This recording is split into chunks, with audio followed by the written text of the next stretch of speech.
my friend. Let's see.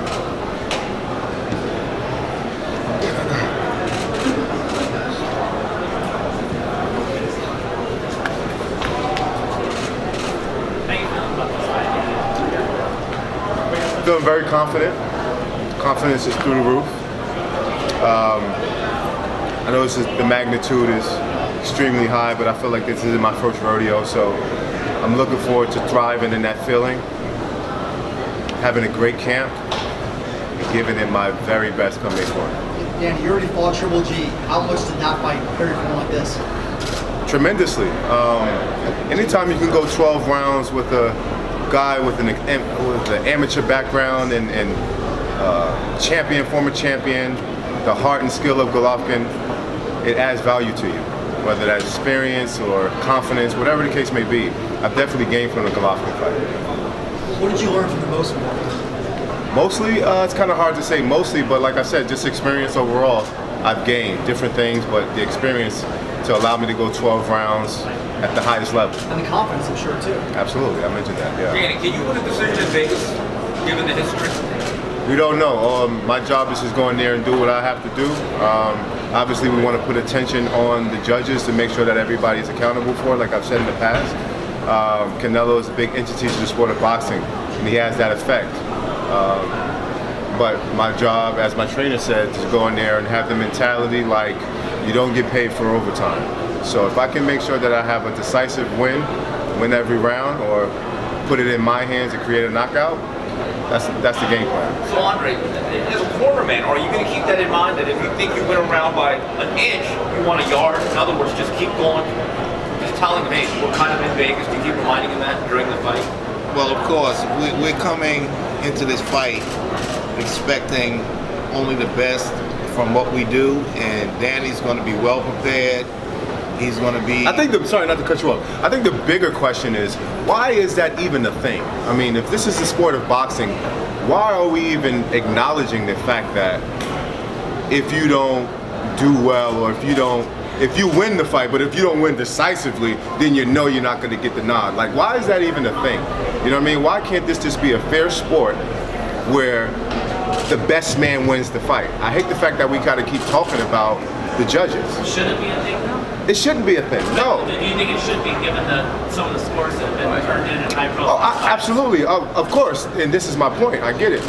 It should be recognized now, but it shouldn't be a thing to begin with. I mean, this should be a fair sport where the best man wins, not the best man who has the most influence on the sport. Right, well, I think that's the point we're making, is that you know the weights, it's very subjective, that if you went around close, the A side, whoever that might be, might get the round. You know that there's different standards for different fighters. That's all we're pointing to.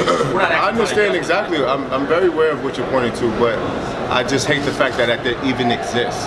But knowing that, I'm going to go in the fight and try to take things into my control and win decisively, so that there's no controversy. Because even in my last fight, there was my Golovkin fight, there was a lot of controversy, whether you thought I won or whether you thought I lost. I'm trying to make it so that there's no controversy.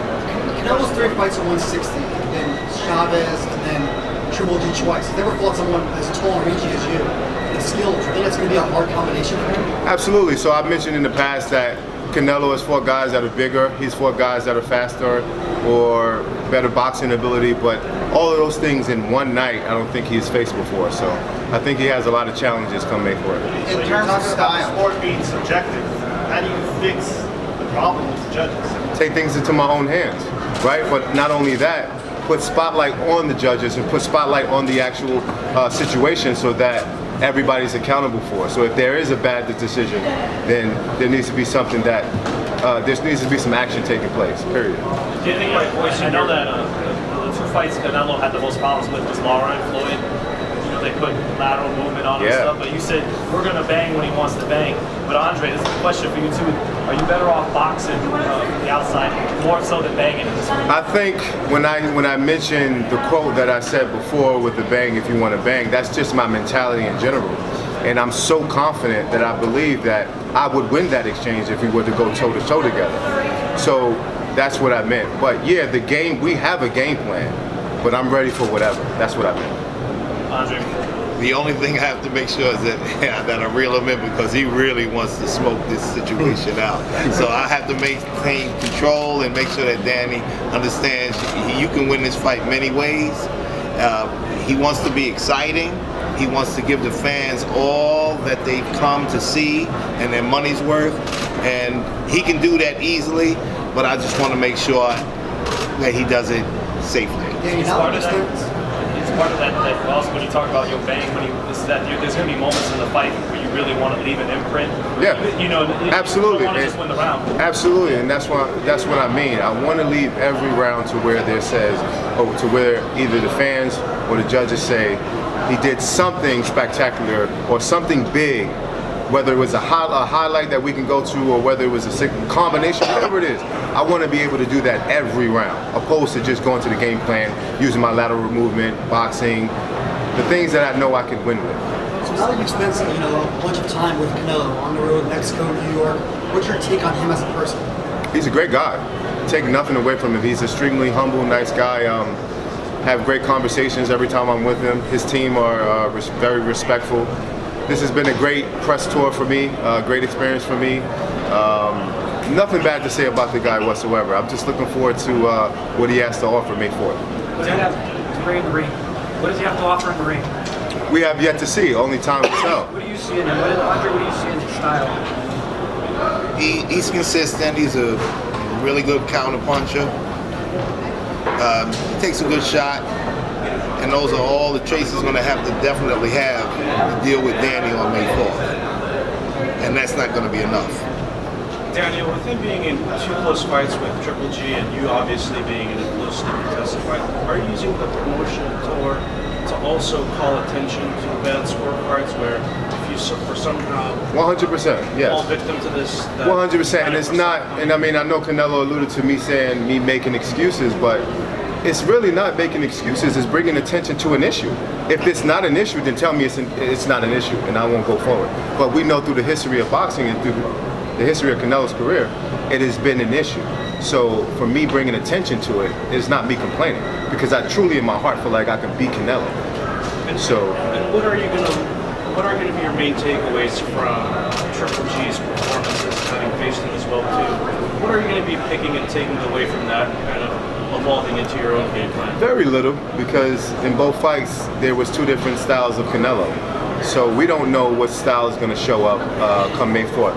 So I'm just going to be the best that I can be, implement my game plan, make adjustments if need be, but I think the bigger issue is him trying to figure out what all I bring to the table. What do you think he's guessing? I have no idea. Like I said, it's one of those things you got to find out once you actually go through the process. And he's a talented guy. I've seen him make small adjustments at time, but to me, he fights too much in spurts. And the mentality that I have, I'm going to want to fight every second of every round. Danny, you've been on record as saying you thought Golovkin won both fights. I think I read a tweet from I did say that, yeah. Yeah, that it seems to have really bothered Canelo. Why do you think it peeves him so much? I have no idea. I mean, because I think he's given me credit for beating Golovkin. He's been on record saying that he thought I won the fight. And for me not giving him the credit for beating Golovkin, I think that's probably where the fuss is. But I'm sorry? How did you score those fights? I thought the first fight was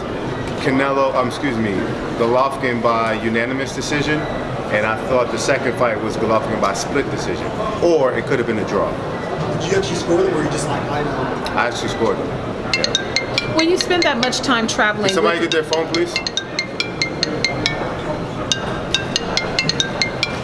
Thank you. Sorry about that. when you spend that much time traveling with each other, you are adversaries. What do you talk about? Do you even have casual conversations with each other, or are you just occupying the same space? We have casual conversations, and there's been times where we've run into each other's path numerous of times. I mean, it's always love and respect, and that's what I appreciate about not only this fight, about this press tour and just being around Canelo, because he's a stellar guy. You know, he's not like one of these guys where before we've had controversy and there's been a little bit of drama.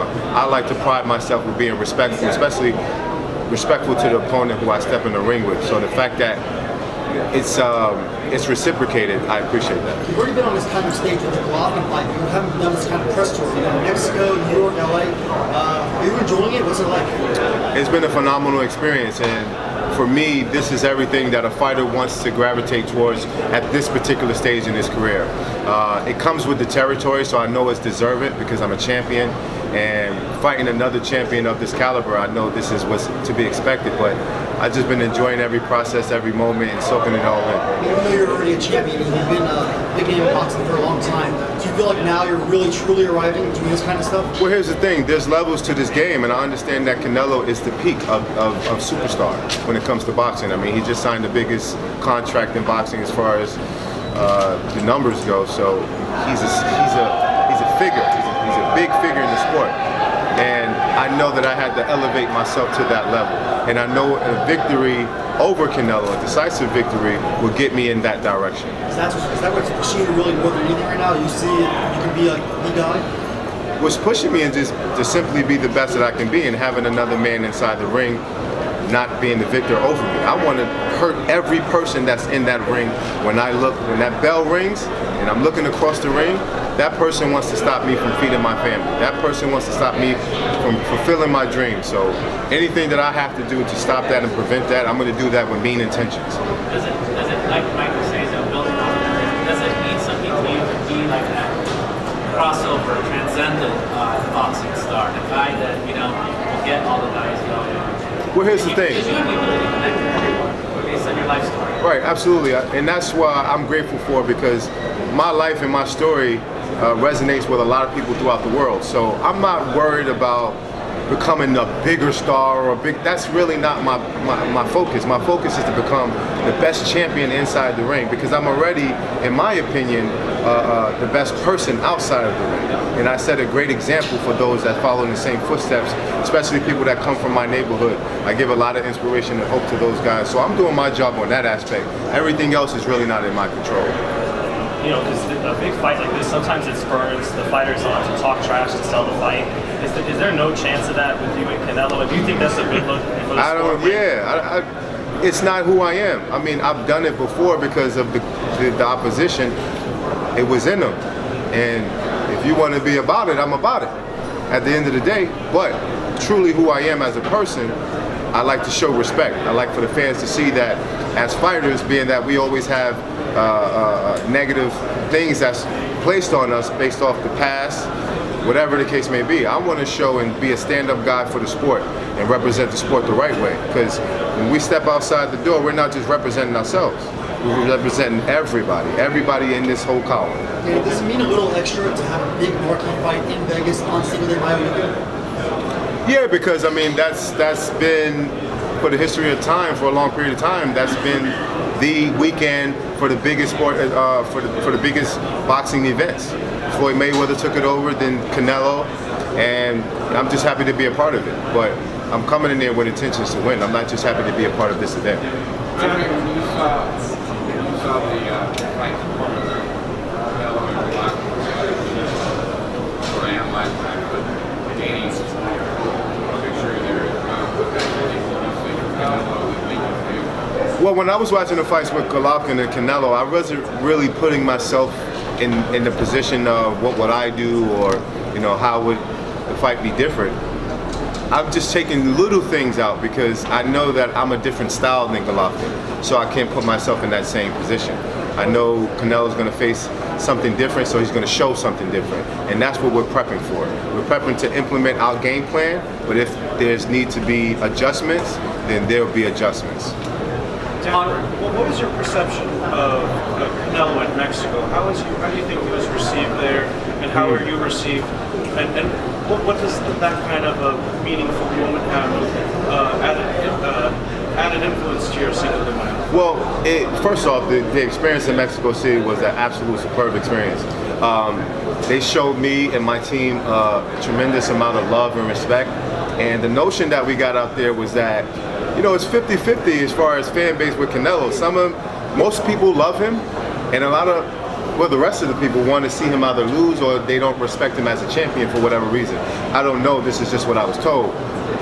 But for me, I just want to go in there and do what I have to do. And if I can gain more Mexican fans or gain fans throughout the world after this next performance, I'm grateful for that.